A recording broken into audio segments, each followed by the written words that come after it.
أقبلت يا رمضان الخير مشرقة أيامك الغر بالآلاء والنعم. Sahabat LC, sebelum kita lanjut videonya, jangan lupa like, komen, dan subscribe channel ini agar sahabat semua tidak ketinggalan video-video terbaru dari LC. Dan share video ini agar sahabat semua bisa mendapatkan manfaat dan keberkahan dari video ini.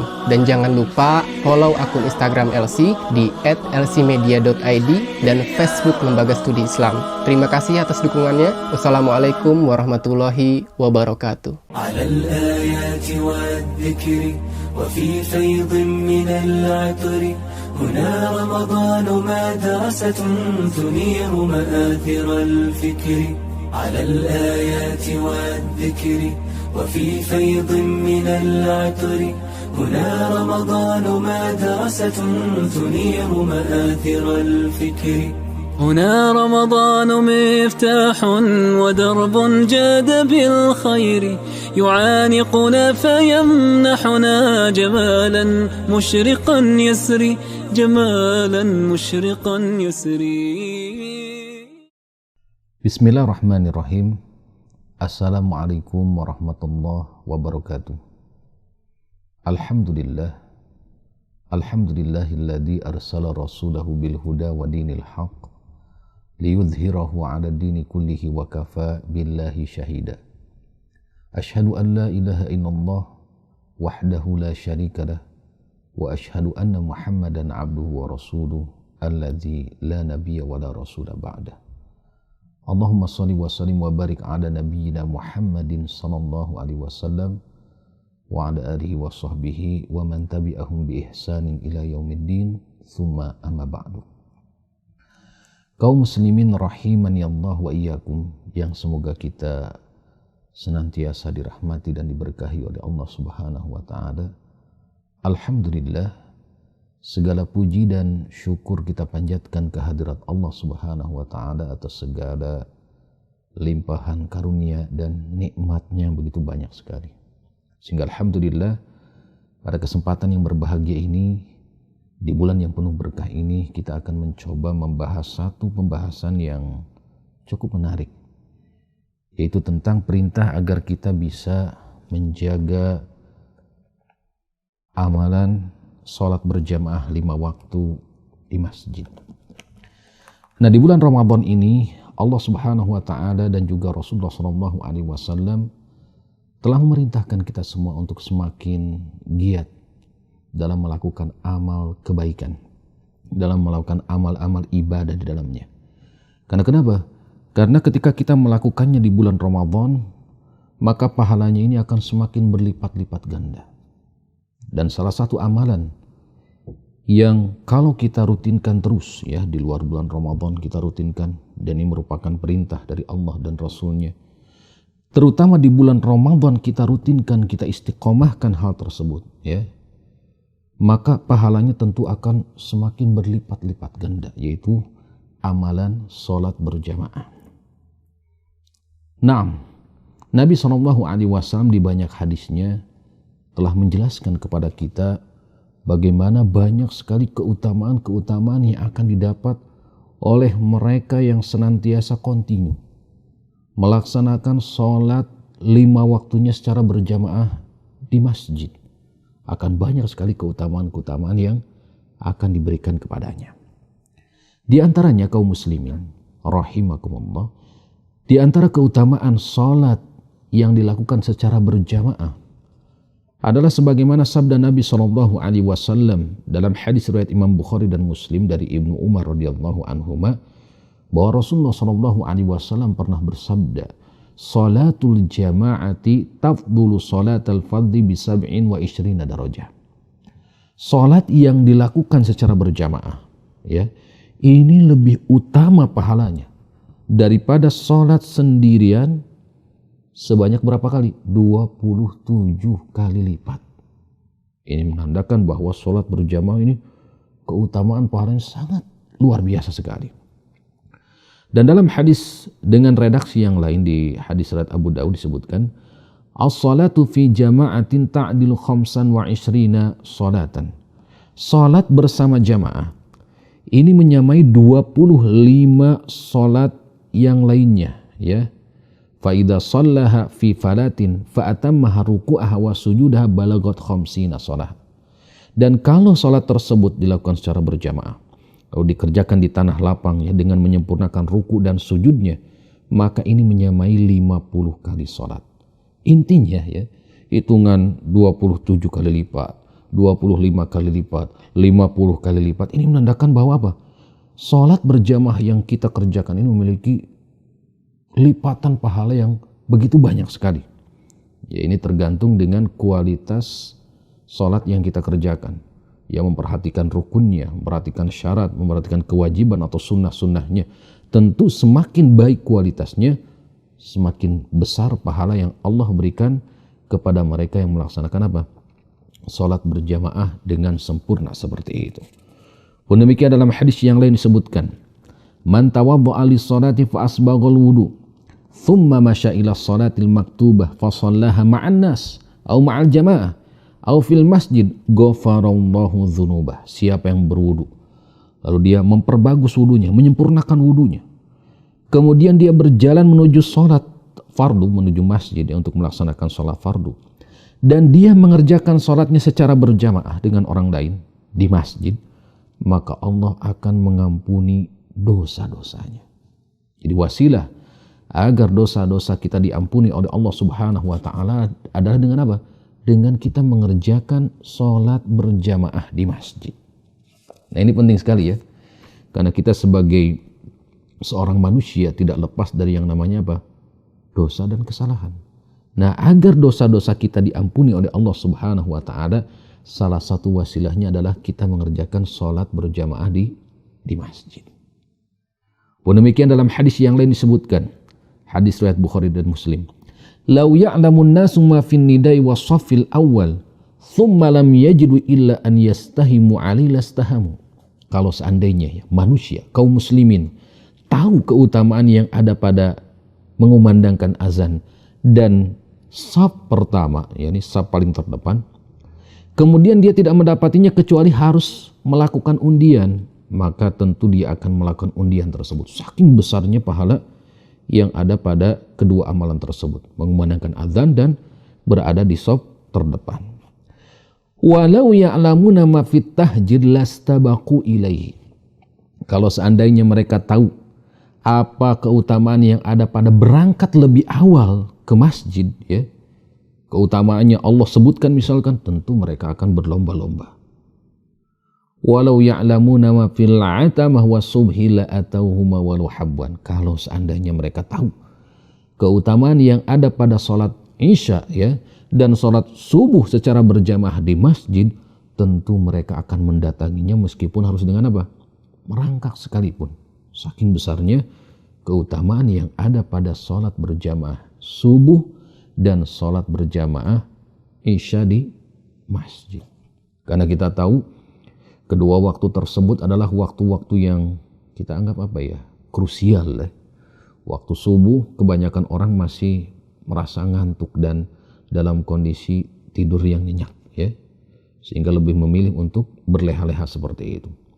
Pun demikian waktu Isya. Kalau di zaman sekarang mungkin pencahayaan Masya Allah ya sudah bagus. Zaman dulu ya waktu Isya itu sedang gelap-gelapnya. Ya, sedang jalan itu gelap. Kebanyakan tempat itu gelap. Ya, karena belum ada lampu seperti di zaman sekarang ini. Makanya dulu ya, ketika ingin mengetahui mana orang munafik, mana bukan, ya lihat apakah dia pergi sholat berjamaah subuh atau tidak. Apakah dia pergi sholat berjamaah Isya atau tidak. Ya, karena sholat paling berat ya bagi orang-orang munafik adalah sholat subuh dan sholat Isya. Mereka tidak kelihatan dalam kondisi gelap. Sementara orang-orang munafik keinginannya apa? Ingin dilihat oleh orang ibadah mereka.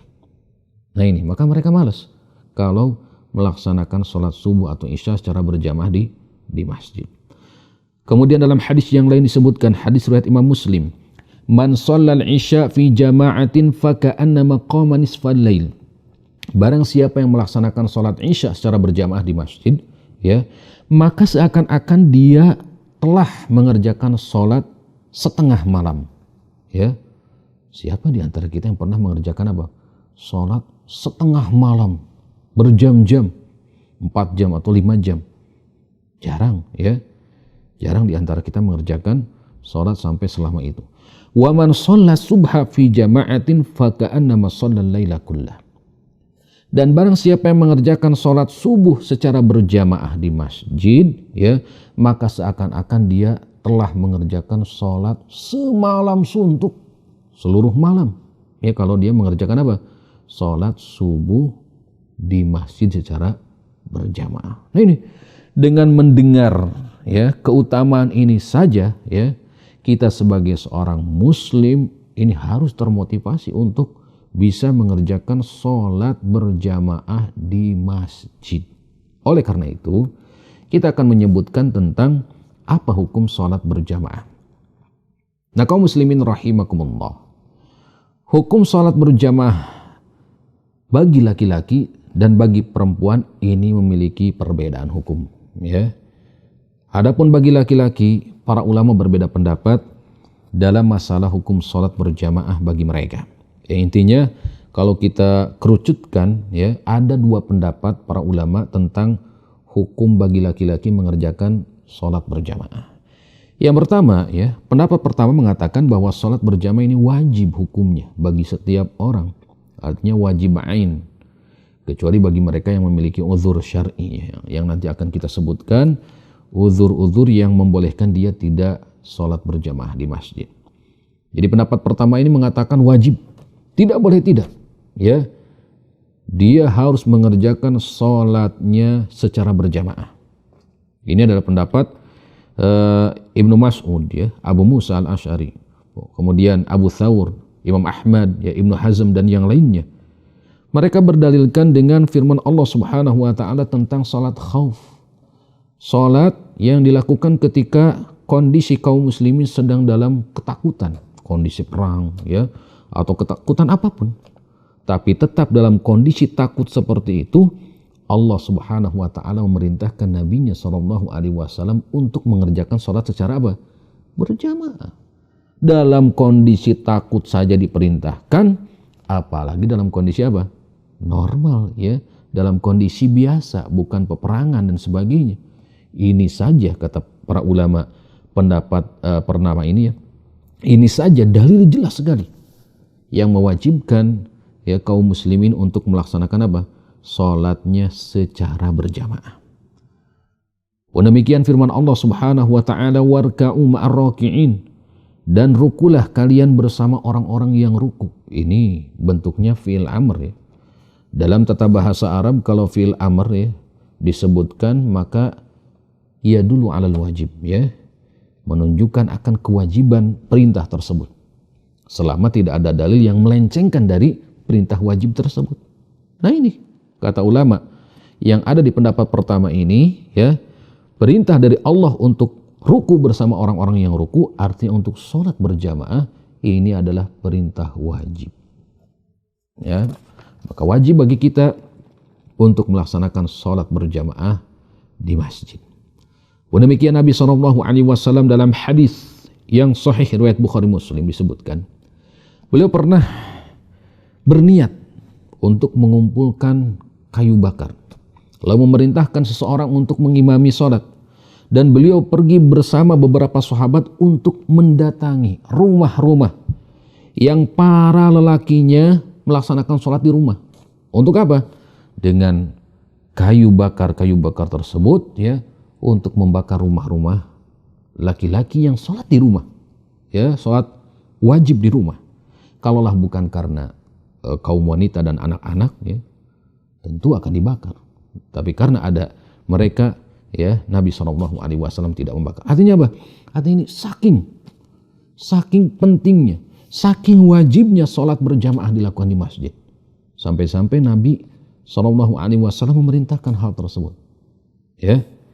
Kemudian dalam hadis yang lain disebutkan bagaimana ada seorang yang buta, ya, tidak bisa melihat, meminta izin kepada Nabi SAW untuk tidak sholat di masjid, ya, untuk tidak sholat berjamaah di masjid. Kenapa? Kondisinya buta Dan juga tidak ada yang membimbingnya ke masjid.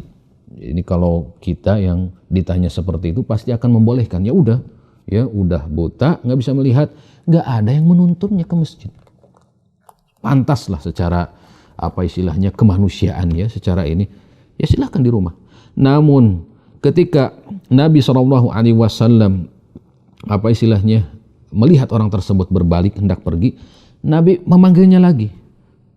Beliau bersabda kepadanya, hal tasma'un nida bis shalah, apakah kamu mendengar suara azan ya untuk salat? Faqala, maka laki-laki buta tersebut berkata, na'am, aku mendengarnya. Qala fa'ajib, kalau begitu penuhilah seruannya. Artinya datanglah ke masjid. Hatta ya, orang yang gak bisa melihat saja, kalau dia mendengar azan, suara azan, dalam kondisi suara azan tanpa mikrofon, kita katakan normal, dekat berarti jaraknya, maka dia harus melaksanakan apa? Salat berjamaah di masjid. Meskipun tadi dengan merangkak, meraba-raba ya, saking wajibnya salat berjamaah di masjid. Dan hadis-hadis lainnya yang sangat banyak sekali ya, yang menjelaskan tentang wajibnya seseorang melaksanakan apa? Salat berjamaah di masjid. Ada pendapat yang kedua mengatakan bahwa salat berjamaah ini bukan fardu ain, bukan kewajiban untuk tiap-tiap pribadi orang ya, bukan. Nah ini adalah pendapat mayoritas para ulama selain madhab Hambali ya, madhab Syafi'i, madhab Hanafi, madhab apa istilahnya Maliki ya, semuanya berpendapat salat berjamaah hukumnya apa? Tidak wajib ain. Nah mereka berbeda pendapat ya. Kalau tidak wajib ain, ada yang berpendapat wajib kifayah, ada yang berpendapat apa? Sunnah muakkadah. Yang jelas kaum muslimin rahimakumullah, meskipun mereka ya ulama yang di pendapat kedua ini mengatakan tidak wajib ain, tapi tetap dalam realitanya ya mereka tidak pernah meninggalkan yang namanya apa? Salat berjamaah di masjid. Hatta disebutkan di dalam satu riwayat ya, banyak di antara ulama-ulama mereka seumur hidupnya sampai dikatakan 40 tahun ya tidak pernah melihat pundak seseorang.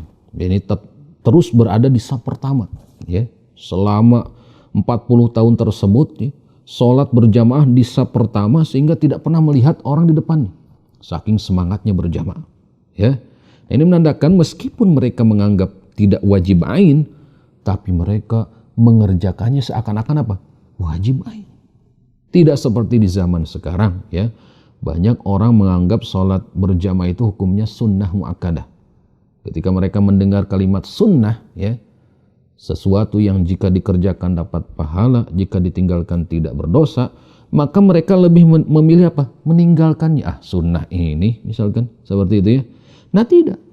Berbeda dengan para ulama yang berpendapat sunnah muakkadah, justru mereka menganggapnya seperti apa? Sesuatu yang wajib ain yang tidak boleh ditinggalkan dalam hidupnya. Nah ini ya. Dan banyak hadis-hadis yang menyebutkan tentang ya bahwa hal ini tidak wajib ya, yang pendapat kedua ini. Seperti tadi, bahwa sholat berjamaah ini keutamaannya lebih utama daripada sholat sendirian sebanyak 27 kali lipat. Ini menandakan bahwa boleh mengerjakan berjamaah 27 kali lipat dan boleh mengerjakan sholat sendirian tidak berjamaah, tapi dapat satu pahala saja. Menurut pendapat kedua ini ya.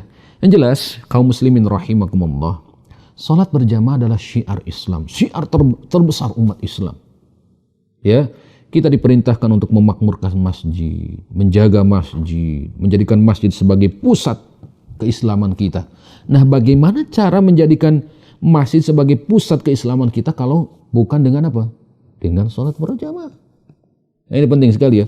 Selama seorang laki-laki ya, selama dia mengaku sebagai seorang muslim, maka dia harus berusaha mengerjakan sholat 5 waktunya di mana? Di masjid secara bersama, berjamaah.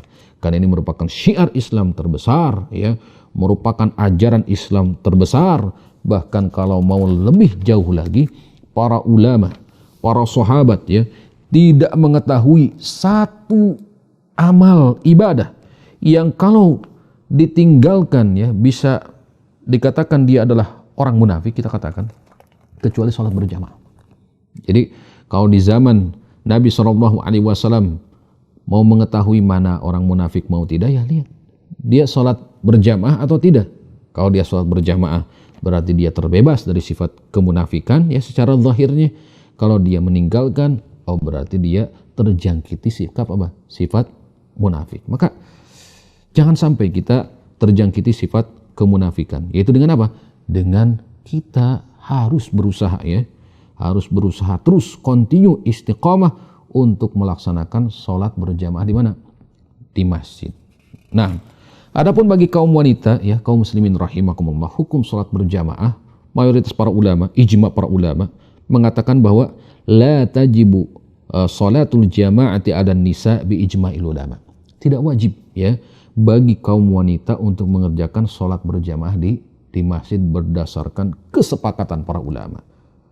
Akan tetapi kalau mereka mengerjakan sholat berjamaah di masjid tidak mengapa, silakan ya. Bahkan wali-walinya atau suaminya tidak boleh melarang kaum wanita untuk sama-sama ikut sholat berjamaah di masjid ya, dengan syarat-syarat tertentu tentunya. Mereka menjaga ya, menutup aurat mereka, menjaga akhlak mereka ya, jangan sampai membuat fitnah kepada orang lain, tidak memakai parfum dan sebagainya ya, dengan syarat-syarat yang telah disebutkan oleh para ulama.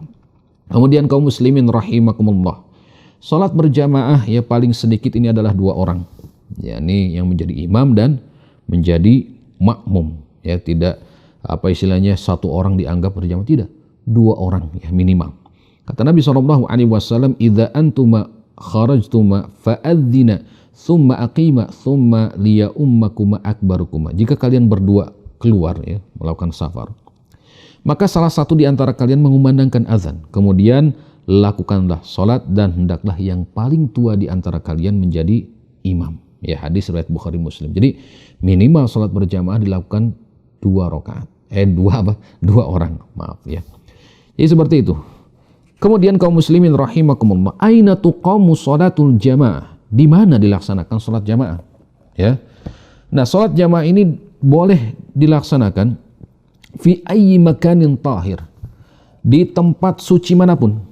Ya, maksudnya mau di rumah, ya, mau di padang pasir, mau di masjid, mau dimanapun boleh. Karena Nabi SAW telah menjadikan seluruh bumi ini ya menjadi tempat untuk kita melaksanakan ibadah sholat, kecuali tempat-tempat yang terkenal najis ya, atau kotor ya, maka ini tidak boleh kita melaksanakan sholat di dalamnya. Tapi yang harus dijadikan catatan, yang utama dari semua tempat tersebut adalah di mana? Di masjid. Selama ada masjid di dekat kita, maka masjid yang harus kita tuju ya, kecuali kalau masjidnya jauh sekali misalkan ya, atau kita sedang berada di bukit, atau kita sedang sakit misalkan, atau kita sedang dalam kondisi pandemi di zaman sekarang misalkan ya, ada satu daerah rawan, zona merah, pada saat itu diperintahkan untuk sholat di rumah, maka di rumah dulu ya. Jadi selama dalam kondisi normal ya, dalam kondisi kita sehat, maka kita harus melaksanakan apa? Berusaha melaksanakan sholat berjamaah. Kita di mana? Di masjid. Karena Nabi SAW dalam hadis riwayat Bukhari Muslim menyebutkan, "Sallu ayyuhan nasu fi buyutikum fa inna afdhala salatil mar'i fi baitihi illa salatal maktubah." Salatlah wahai manusia di rumah kalian, karena sebaik-baik salat sunnah ya adalah di rumah kalian kecuali salat wajib. Maka dia harus dikerjakan di mana? Di masjid. Maka seorang laki-laki yang mukmin, yang kuat fisiknya, yang sudah baligh, maka hendaknya dia berusaha mengerjakan sholat berjamaah di mana? Di masjid. Inilah afdalul makan, tempat yang paling utama seseorang mengerjakan sholat berjamaah, menghidupkan syiar Islam ya. Banyak sekali pahala yang akan didapat. Kemudian adanya nasihat menasehati antara kaum muslimin, tahu kabar kaum muslimin ini dan itu. Ini di mana? Di masjid. Bahkan dulu masjid ini dijadikan sebagai pusat ya, pusat peradaban umat Islam. Bagaimana Islam tersebar dimulai dari mana? Di masjid terlebih dahulu. Kemudian kaum muslimin rahimakumullah, disebutkan di sini ada halangan-halangan. Seseorang boleh tidak mengerjakan sholat berjamaah di masjid. Yang pertama adalah karena al-mataru wal wahlu ya, karena terjadinya hujan yang lebat, hujan yang deras atau jalanan becek parah, ya, jalanan becek parah, maka pada saat itu boleh seseorang tidak melaksanakan sholat berjamaah di masjid jika kondisinya seperti itu, ya. Untuk keluar ternyata hujan deras, atau kalau tidak hujan jalanannya apa? Becek, sulit, sehingga kalaupun memaksakan diri nanti sampai di masjid pakaian sudah kotor-kotor misalkan seperti itu. Nah ini boleh seseorang pada saat itu tidak mengerjakan sholat di masjid tapi di rumah. Nah satu hari ketika kondisi cuaca sangat dingin sekali, angin sangat kencang, ya, bahkan hujan dikatakan, maka Rasulullah SAW memerintahkan kepada muadzin tatkala malam dingin dan hujan untuk mengumandangkan apa? Sallu fir rihal, atau dalam riwayat yang lain sallu fi buyutikum. Salatlah kalian di rumah kalian. Ini hadis riwayat Bukhari Muslim. Kondisi hujan deras, ya, cuaca sangat dingin ekstrim, atau di beberapa negara mungkin apa? Kondisi salju misalkan yang lebat, ya. Ini kan sangat dingin sekali bagi yang mengalaminya. Maka hendaknya mereka mengerjakan di rumah-rumahnya. Kemudian yang selanjutnya ada al-bardus syadid tadi, ya, hawa yang sangat dingin luar biasa. Nah ini pun menjadi penghalang seseorang untuk mengerjakan sholat berjamaah di masjid. Kemudian ada juga halangan yang bersifat khusus, yakni untuk pribadi-pribadi seperti sakit, ya, sakit yang menyebabkan seseorang sulit untuk datang ke masjid. Jadi bukan hanya sakit-sakit ringan, misalkan sakit kepala ringan, ya, atau apalagi sakit yang ringan-ringan, misalkan sakit gigi ringan, ya, atau kecapean yang ringan misalkan. Ini tidak menjadi alasan, ya, tetap dia harus mengerjakan sholat di masjid. Tapi kalau sakit yang berat yang menyebabkan dia kesulitan untuk pergi ke masjid, maka boleh baginya untuk mengerjakan di rumah. Atau seperti tadi, ya, penyakit-penyakit yang berat dan juga ketakutan, rasa takut apapun, ya, misalkan takut di jalanan ada hewan buas misalkan, ya, diberitakan di jalan tersebut ada hewan buas, ada misalkan anjing rabies, ya, atau ada begal yang sedang berkeliaran misalkan di tempat tersebut, ya, atau orang gila yang sedang ngamuk, kan ini menakutkan, ya. Maka ketika dalam kondisi takut seperti itu, boleh dia mengerjakan apa?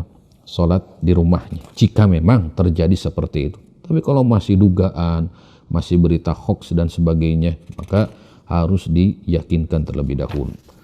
Kemudian ketika makanan sudah siap, ya mungkin di bulan Ramadan, ya, di pagi hari, misalkan di siang hari, ini tidak berlaku, ya.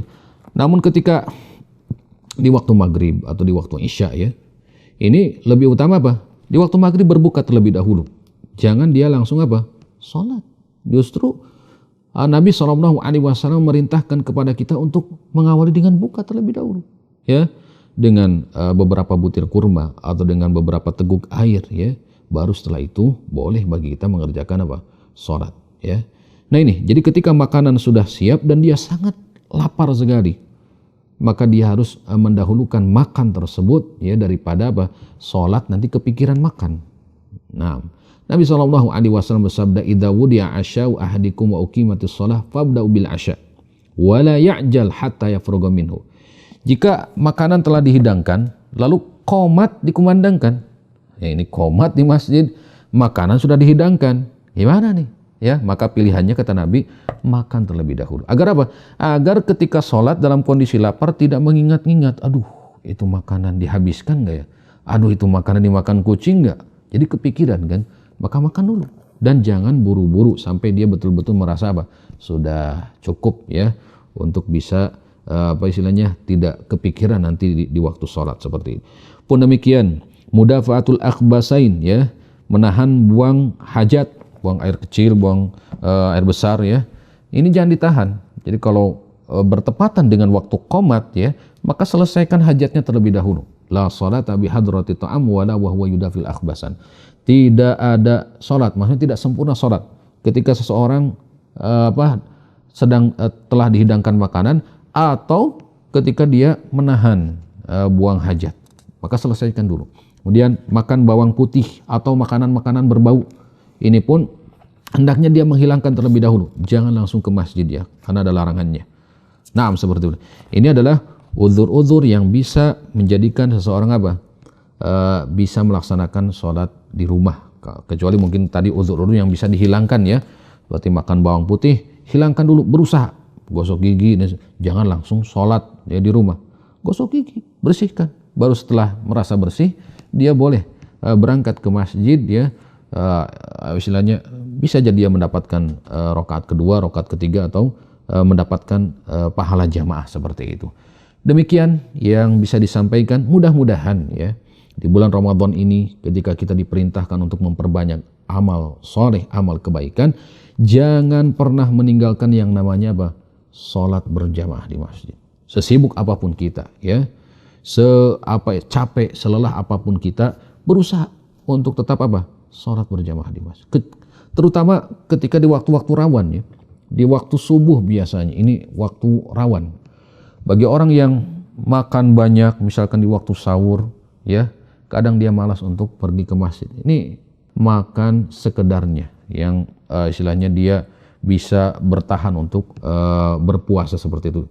Jangan berlebihan, karena dengan berlebihan akan menyebabkan dia malas. Salah satunya malas mengerjakan sholat berjamaah di masjid. Semoga Allah Subhanahu wa Ta'ala berikan taufik dan inayahnya, berikan bimbingannya agar kita terus ya bisa semangat dalam melaksanakan amal-amal kebaikan, dan semoga Allah Subhanahu wa Ta'ala menjadikan kita istiqomah terus ya untuk bisa mengerjakan sholat berjamaah di masjid bagi laki-laki, dan bagi perempuan pun silahkan, tidak mengapa, namun catatannya bagi perempuan lebih utama di rumah saja. Demikian, semoga bermanfaat, kurang lebihnya saya mohon maaf. Wallahu a'lam. Assalamualaikum warahmatullahi wabarakatuh. على الآيات والذكر وفي فيض من العطر هنا رمضان مدرسة تنير مآثر الفكر على الآيات والذكر وفي فيض من العطر هنا رمضان مدرسة تنير مآثر الفكر هنا رمضان مفتاح ودرب جاد بالخير يعانقنا فيمنحنا جمالا مشرقا يسري جمالا مشرقا يسري.